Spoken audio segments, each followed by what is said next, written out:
Welcome to BCTA Ministry.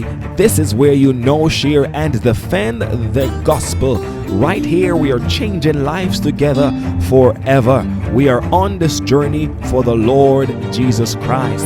We are reaching people in all the earth. I want to tell you, Proverbs 11 verse 30 says, "He that wins soul is wise." And right here on BCTA Ministry, we are all about winning souls for the kingdom of God, because Jesus is coming again and we need to be there. Yes, you and I need to be there. So let's reach here, there, and everywhere in all the earth. You see, we are climbing together. We are being the salt of the earth as we share in-depth Bible truth here at BCTA Ministry. Hello, friends, and welcome back to BCTA Ministry. I am glad you are here. Today, we'll be looking at Unexpected Detour 2. Yesterday, we looked at 1.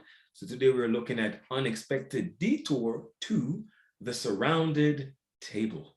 Our memory text is the same, Psalm 23 and verse 3. He restores my soul. He leads me in the path of righteousness for his name's sake. Let us pray. Heavenly Father, Lord, we've seen another day that we've never seen before. So grateful we are today to be alive. I know I am grateful that the lids on my eyes are open and we can see, oh God, and we can taste and feel, and we can do all these things because of you. And so today, as we move forward, move with us, speak to us, we ask. Amen. Throughout our lives, right, we will inevitably bump into some enemies. Have you bumped into some enemies? Put your hands up, put your hands up. Now, the question is, as the lesson points out, how do you deal with them? Having them is one thing. How do you deal with them is another. Amen.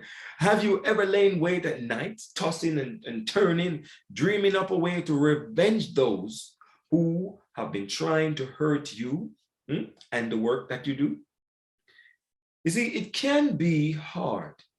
I'll repeat, it can be hard for Christians to know how to handle enemies. In the discharge of our duties, friends, we are neither to despise nor to fear our enemies. So what do? To bind ourselves up by the contracts with those who are not of our faith is not in the order of God. Don't touch that button. We will be right back.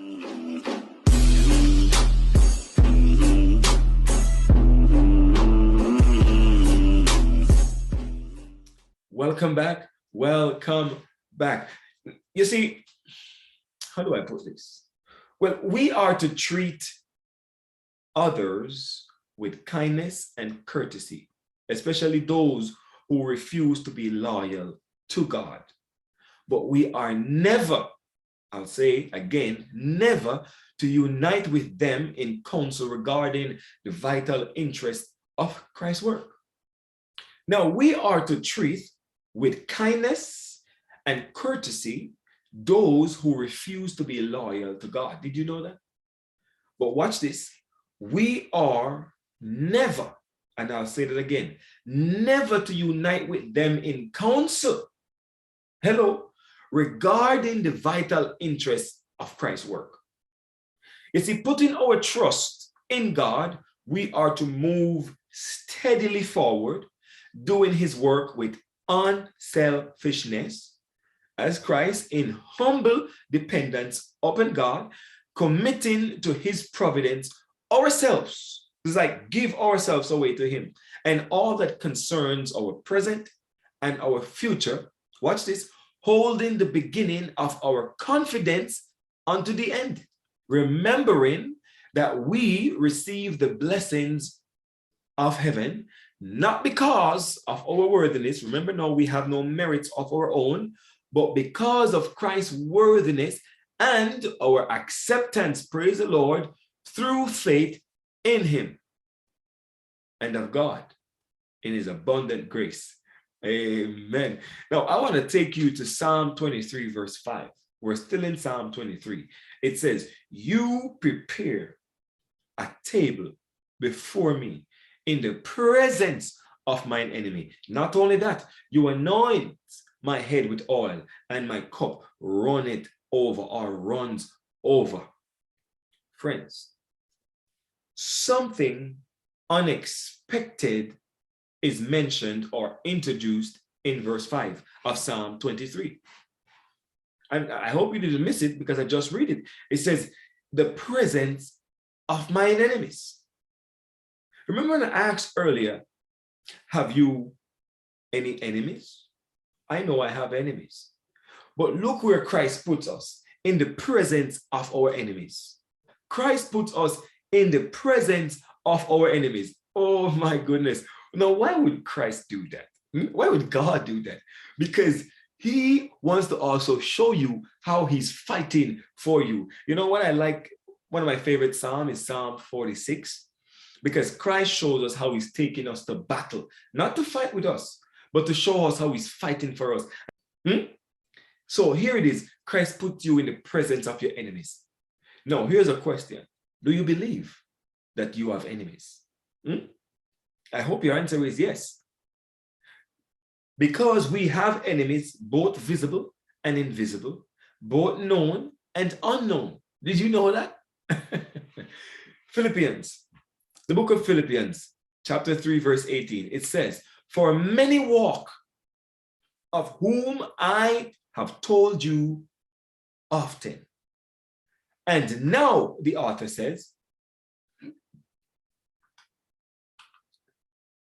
even weeping, that they are the enemies of the cross of Christ. Yeah, you didn't know they were enemies of the cross of Christ? Paul tells us right here. But how about Ephesians 6, verse 12? It says, for we do not wrestle against flesh and blood. But what do we wrestle against, Paul?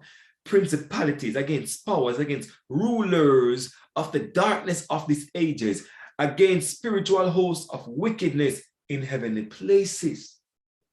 Friends, there is enemies, known, unknown, visible, invisible. However, if we focus on what God is doing for us, don't miss this, this is my closing sentence.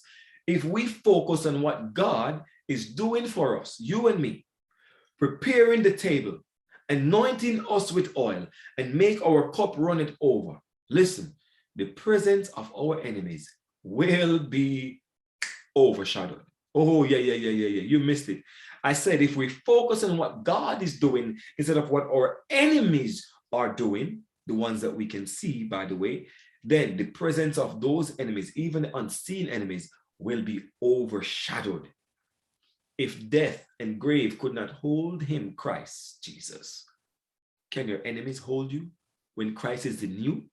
Oh my. You see, no enemy, either visible or invisible, can take away that or that what the shepherd has given us, as long as we are with him. No enemy can take away what the shepherd has given to us. But watch this, as long as we are with him, as long as he's in us, he's with us, nothing can separate us. See you tomorrow. There is more to come.